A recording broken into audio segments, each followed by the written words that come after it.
Welcome back to another video. This is going to be the update for this particular week. Today is Wednesday, 9th of April. Looking at the charts, we have traded into Monday's high for ES and Dow Jones. Nasdaq, however, failed to take out Monday's high, and we are bearish overall. So looking for shorts, the best shorts would be occurring in Nasdaq to sell side, which is also Monday's low. Jumping into the 4 hours time frame, we do have this 4 hour fair value gap that could be utilized to send the price lower. It is also above the weekly opening price. The SMT occurred after Tuesday's opening price, which is the true open of the week. So this SMT right here, or this SSMT right here, is valid. Right here on 4 hours, we don't have anything in terms of TBDs. So I'm moving down to the 1 hour time frame, which is going to provide the context and the market structure that we are going to utilize for the game plan of the week. Over here we have this TPT candle, whereby we have a bullish candle for Nasdaq and a bearish candle for both ES and Dow Jones. Pulling the fibs from high to the current low, 50% is right over here. But because right now we are in a reversal profile, I would be using the dealing range on Monday, which means I'll be anchoring my fibs from the high on Tuesday to the low on Monday. Anything above 50% would fit the criteria for shorts, and for me personally, I don't think that Wednesday is going to provide the move. I'm thinking Thursday is going to provide the move.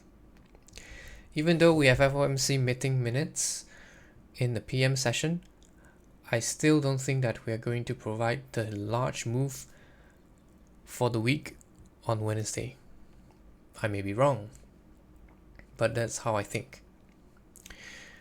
I'm interested to look for session cycles SMT.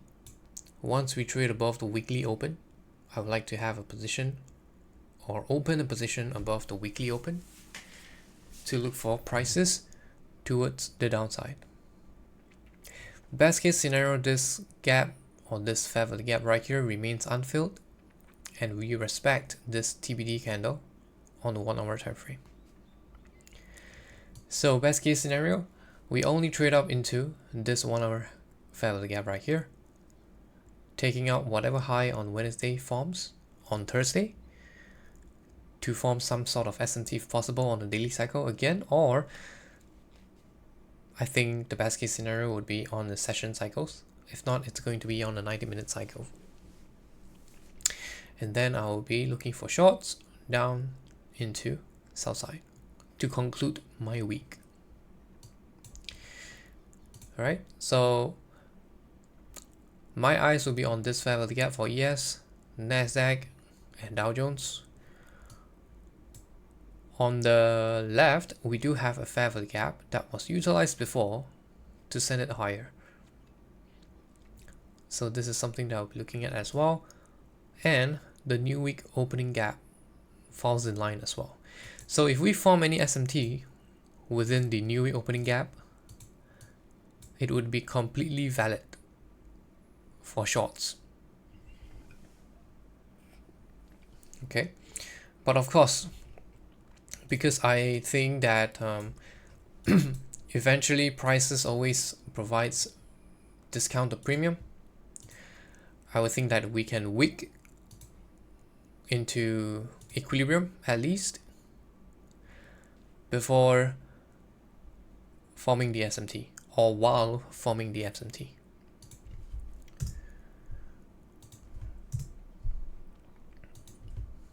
Alright, so moving forward, these are things I'll be looking for, and of course, if possible, forming a 4 hour TBD. That would be perfect. Okay, what is a TBD? You can look for it on the YouTube channel Jacob Speculates. He teaches this concept.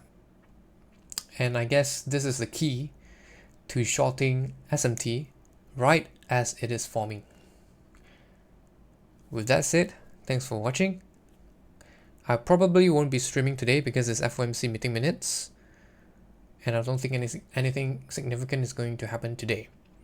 But in a case whereby we do form a 4-hour TBD or something like that, then I would maybe change my mind. But until then, I think CPI is going to provide the final manipulation within the range to trade lower. I believe the high is in for the week, and for downside targets, I'm looking at